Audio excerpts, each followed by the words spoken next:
మంత్రుల పనితీరుపై CM Revanth serious గా ఫోకస్ పెట్టారు. ఏఐసీసీకి మంత్రుల ప్రోగ్రెస్ నివేదికలు చేరగా స్వయంగా ప్రోగ్రెస్ రిపోర్ట్స్ ఏఐసీసీ పెద్దలు ఆ మంత్రులకు అందజేస్తున్నారు. వివాదాస్పద వ్యాఖ్యలకు దూరంగా ఉండాలని కొందరు మంత్రులకు సీఎం క్లాస్ తీసుకున్నారు. అవినీతికి ఆస్కారం లేకుండా పనిచేయాలని సూచించారు. కొండా సురేఖ పొంగులేటి ఎపిసోడ్పై అసంతృప్తి వ్యక్తం చేసిన సీఎం బహిరంగంగా వ్యాఖ్యలు చేయవద్దని హితవు పలికారు.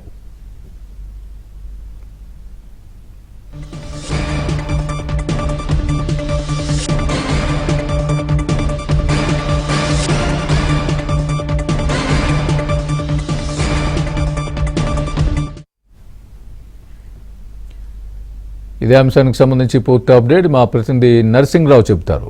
నరసింగ్. యస్వామి, తెలంగాణలో కాంగ్రెస్ ప్రభుత్వం ఏర్పడి దాదాపుగా 2 సంవత్సరాలు కావస్తుంది. మరొక నెల అయితే 2 సంవత్సరాలని కూడా పూర్తి చేసుకుంటుంది ఆ ప్రభుత్వం ఏర్పడి, కాంగ్రెస్ ప్రభుత్వం ఏర్పడి డిసెంబర్ 7వ తేదీతోటి. సో ఇప్పటికే విపక్షాల నుంచి విమర్శలు అయితే పెరిగిపోయాయి, విమర్శల ఎదురుదాడి కూడా మొదలైంది.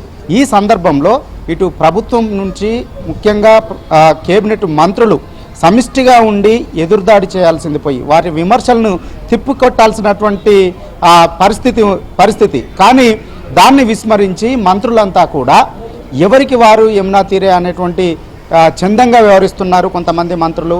అంతేకాకుండా కొంతమంది మంత్రుల తీరు ప్రభుత్వానికి ఇబ్బందికరంగా మారుతుంది. వారు మంత్రుల్లో ఒకరికి కొంతమందికి పొసగడం లేదు. అదేవిధంగా మంత్రులకి ఆ జిల్లాల్లోని వారు ప్రాతినిధ్యం వహిస్తున్నటువంటి ఆ జిల్లాకు సంబంధించినటువంటి ఎమ్మెల్యేలకు పొసగకపోవడం వల్ల ఈ మంత్రుల వ్యవహారం వల్ల మంత్రులు వ్యవహరిస్తున్నటువంటి తీరు, మంత్రులు మాట్లాడుతున్నటువంటి ఆ మాటలు, ఇటు ఆ మంత్రులపైన మంత్రులే చేసుకుంటున్నటువంటి విమర్శలు, అంతేకాకుండా ఆయా జిల్లాల్లోని మంత్రులు ఆ జిల్లాలకు సంబంధించినటువంటి ఎమ్మెల్యేలతో వ్యవహరిస్తున్నటువంటి తీరు, ఇవన్నీ కూడా ఒకంత ప్రభుత్వానికి ఇబ్బందికరంగా మారుతుందనేటువంటి విమర్శలు అయితే పెద్ద ఎత్తున వినిపిస్తూ ఉన్నాయి. ఈ నేపథ్యంలో ముఖ్యమంత్రి రేవంత్ రెడ్డి సీఎంఓనైతే ప్రత్యేకంగా మంత్రుల వ్యవహారాల శైలిపైన, అదేవిధంగా మంత్రుల పేషీల్లో పనిచేస్తున్నటువంటి ఉద్యోగులు సిబ్బంది పైన ప్రత్యేకమైనటువంటి ఫోకస్ పెట్టినట్లుగా, నిఘా పెట్టినట్లుగా తెలుస్తూ ఉంది. ముఖ్యంగా మంత్రుల తీరు పట్లనైతే సర్వేలను ప్రత్యేకంగా ఎప్పటికప్పుడు చేపిస్తున్నట్లుగా తెలుస్తూ ఉంది. ఆ సర్వే నివేదికల్ని ఎప్పటికప్పుడు ఏఐసీసీ పెద్దలకి అందజేస్తున్నట్లుగా తెలుస్తూ ఉంది. వారి పనితీరు ఆధారంగా ప్రోగ్రెస్ నివేదికలని సిద్ధం చేసి ఏఐసీసీ పెద్దలకు సమర్పిస్తున్నట్లుగా తెలుస్తూ ఉంది. ఏఐసీసీ పెద్దలు కూడా స్వయంగా మంత్రులకి ఆ ప్రోగ్రెస్ నివేదికలు అందజేసి ఆ నివేదికల ఆధారంగా పనితీరును మెరుగుపరచుకోవాలని చెప్పి సూచనలు చేస్తున్నట్లుగా తెలుస్తూ ఉంది. ఏఐసీసీ రాష్ట్ర వ్యవహారాల ఇన్ఛార్జ్ ఇప్పటికే ఒక మారు రాష్ట్ర మంత్రులందరికీ కూడా ప్రోగ్రెస్ నివేదికను అందజేసి వారి పనితీరును మెరుగుపరచుకోవాలని చెప్పి సూచనలు కూడా చేసినట్లుగా తెలుస్తూ ఉంది. ఇక మరొక వైపు సీఎంఓ కూడా ప్రత్యేకమైనటువంటి నిఘాను పెట్టి ఇటు మంత్రుల పనితీరు పట్ల, అదేవిధంగా మంత్రుల పేషీల్లో పనిచేస్తున్నటువంటి ఉద్యోగుల పనితీరు పట్ల కూడా ఒక నిఘాను పెట్టి ఎప్పటికప్పుడు ఆయా మంత్రుల్ని పేషీలని అప్రమత్తం చేస్తున్నట్లుగా తెలుస్తూ ఉంది. అయితే ముఖ్యంగా కొంతమంది మంత్రులు ఇటీవలి కాలంలో బాహాటంగా ఒకరిపై ఒకరు విమర్శలు చేసుకున్నటువంటి ఘటనలు కావచ్చు, నిన్న మొన్న జరిగినటువంటి పొంగులేటి శ్రీనివాసరెడ్డి కొండా సురేఖ ఎపిసోడ్కు సంబంధించి కావచ్చు, ఈ పరిణామాలన్నింటిపైన ఒకంత ముఖ్యమంత్రి రేవంత్ రెడ్డి సీరియస్గా రియాక్ట్ అయినట్లుగా తెలుస్తూ ఉంది.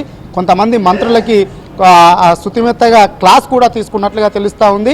మీ వ్యవహారం పైన వ్యవహారంతో ఇటు రాష్ట్ర ప్రభుత్వానికి ఒకంత ఇబ్బందిగా మారుతుంది. ఒకవైపు జూబ్లీహిల్స్ ఎన్నికలు జరగబోతూ ఉన్నాయి.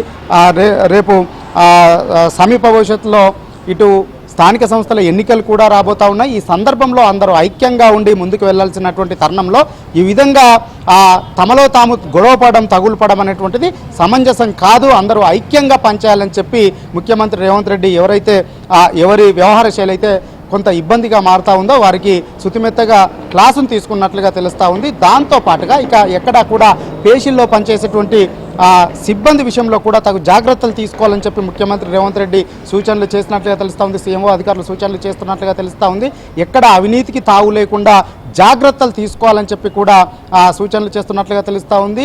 కొంతమంది కొన్ని శాఖల్లోని పేషీల్లోని అధికారుల పట్ల, అక్కడ పనిచేస్తున్నటువంటి సిబ్బంది పట్ల, సిబ్బంది విషయంలో కూడా కొన్ని ఫిర్యాదులు వచ్చినటువంటి నేపథ్యంలో ఆ మంత్రులకు కూడా సూచనలు చేస్తున్నట్లుగా తెలుస్తూ ఉంది.